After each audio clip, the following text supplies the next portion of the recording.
I saw this on Pinterest and it inspired me to make this, which is my own one. So this video is just me making it.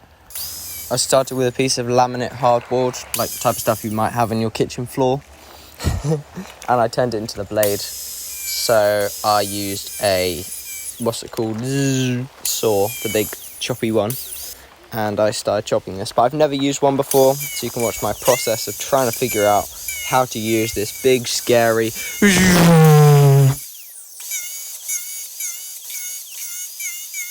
I think from all the YouTube videos I've watched, I started to get a hang of it. Like, you had to do all of the lines, and then you just chop through the lines, but, you know, I still kept messing up.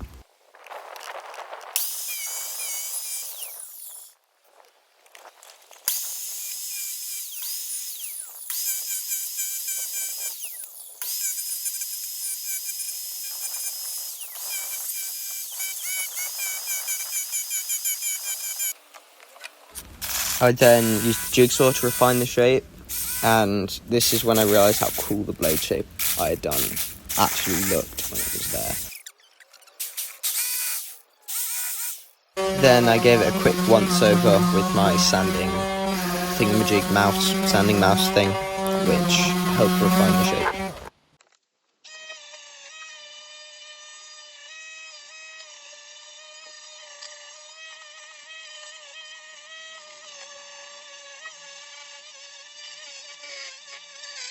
Here's where I began to give the blade a bevel and make it like a blade, like give it like a cutting edge, which, even though it's never actually going to be that sharp, it's still very, very helpful.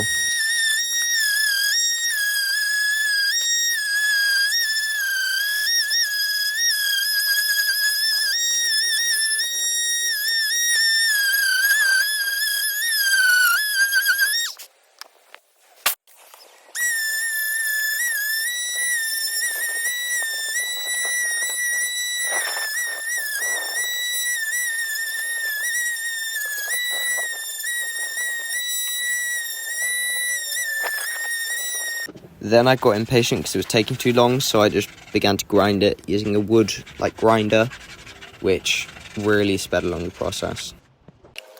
Here I went back to my jigsaw and I cut out my handle shape, which made it feel more like a sword. I then used wood glue and made a handle sandwich with the blade, which I used a clamp to hold in place for 24 hours. Which is quite annoying. So overall work time, this would be a one-day build.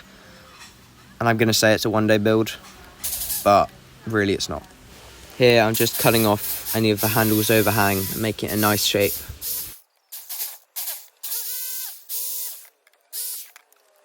Here I'm just giving the handle a bevel because it really helps trying to get a curved handle. If you just chop off the sides at a 45-degree angle, it saves a ridiculous amount of sandpaper and a ridiculous amount of sanding. So even though some people may think it's lazy, it just saves so much time, man.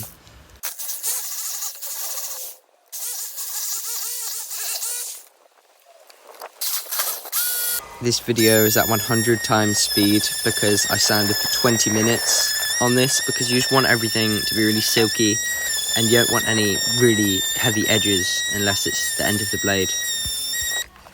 Okay, so here you're seeing me carve this bit because I carved the main blade and I went, oh no, I've left a bit out, which I thought I was going to be able to do, but I just did a measurement wrong, so I had to redo it. So this is me literally doing what I did on the whole rest of the handle on this final back.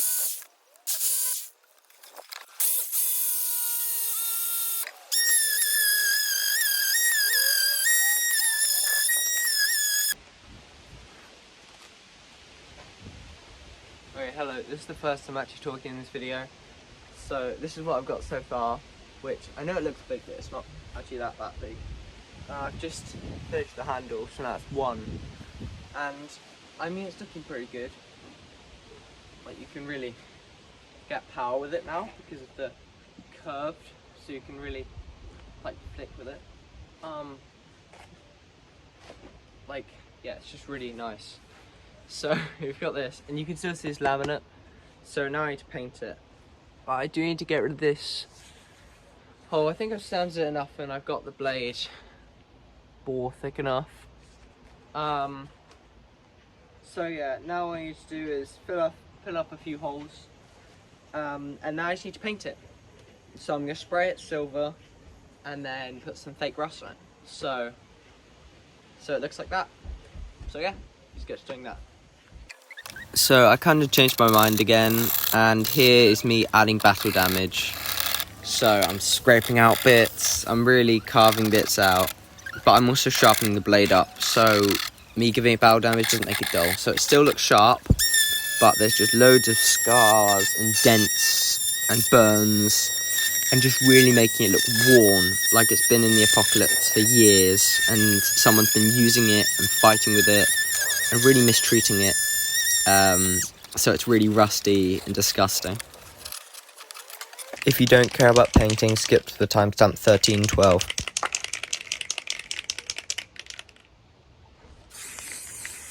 Okay, it's going on great.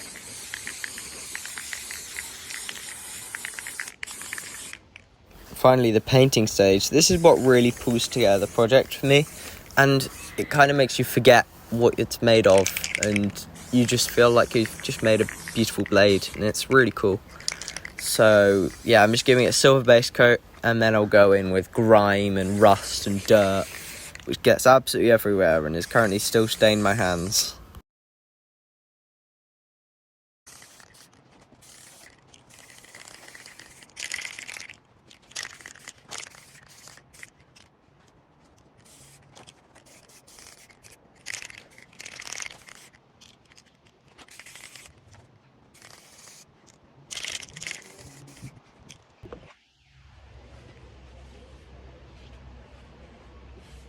Right, so I just wasn't recording, but I basically just gave this a once over with some black acrylic with some water, just to give it a really grimy feel, just like in the picture.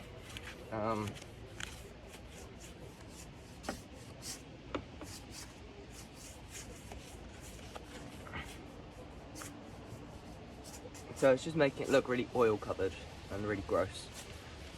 And then I'm just getting this, I'm just wiping it off.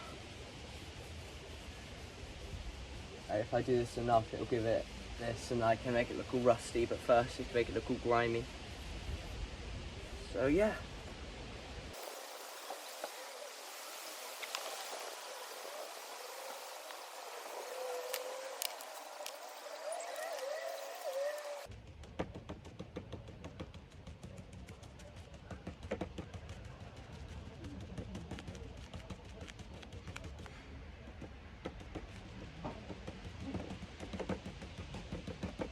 I think my tips for applying grime, grease and rust and stuff is literally just get some browns, get some coppers, get some colours like that, get a black, get a watery black, and just go with it. Like, put loads on, take some off, put a bit on, take it off, put a bit on, take it off, let it dry, peel it off, scratch it off. Like, just do tons of little things, because you're going to discover techniques. Like, before I started this project, I didn't know techniques. I'm now better at aging stuff. So just keep improvising. As long as you've got kitchen towel, everything's good.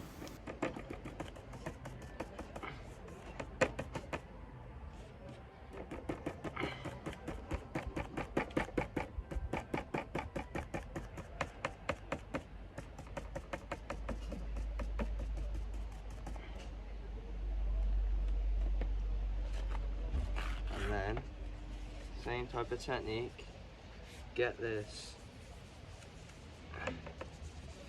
Just really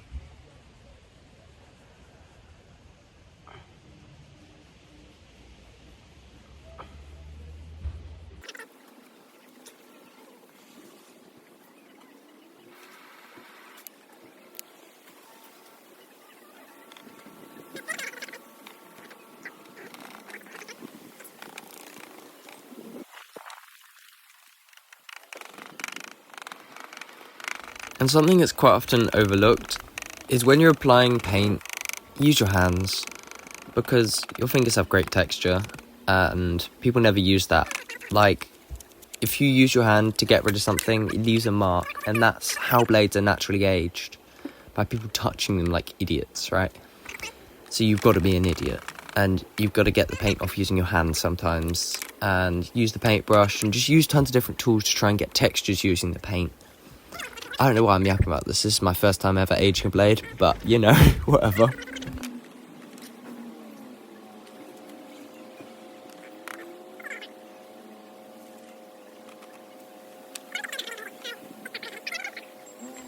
And really try not to just do standard paintbrush. Like, don't paint like you're painting. Like, don't use the paintbrush like a paintbrush, because then you're going to get paintbrush textures and it's going to look painted. Use anything except for the paintbrush. Don't just go up and down because it looks stupid.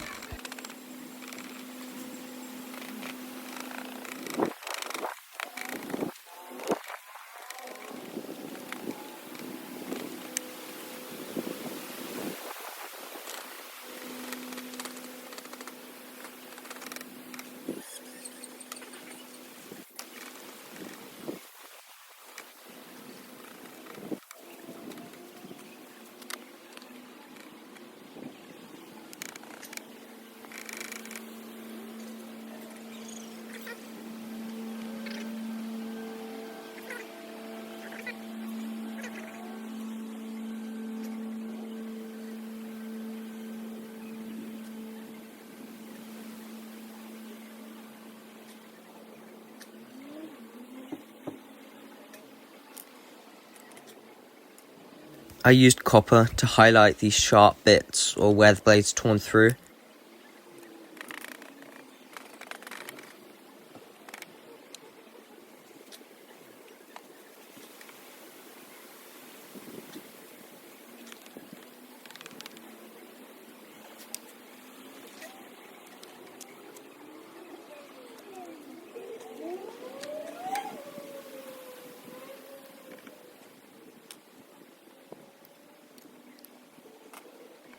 Here I had to do quite a bit of blending because trying to make laminate look the same as a quite soft looking wood is very, very difficult. Trying to make both of it look like the same amount of metal. So I spent quite a bit of time blending this.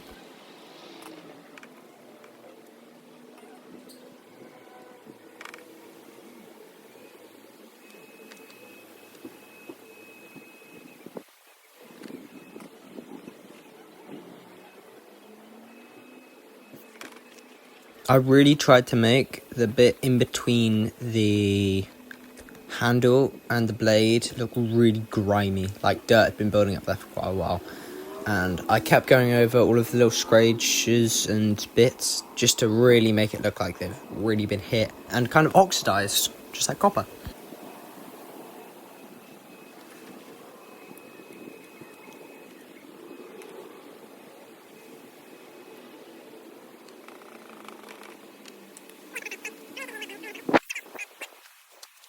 So, here's the final piece. I literally just got some fabric, dyed it this type of colour using the same paints I was using for the rust. Add some water with it. So, yeah, I thought that was quite good. Here's both sides. It's quite like, I don't know, I really like it. I have slightly strayed from the original design with a few bits, but I've kept to it to the most part. So yeah, this is my apocalyptic sword made from laminate and cheap wood, which still looks cool. Remember to like and subscribe. See you guys next time. Thank you.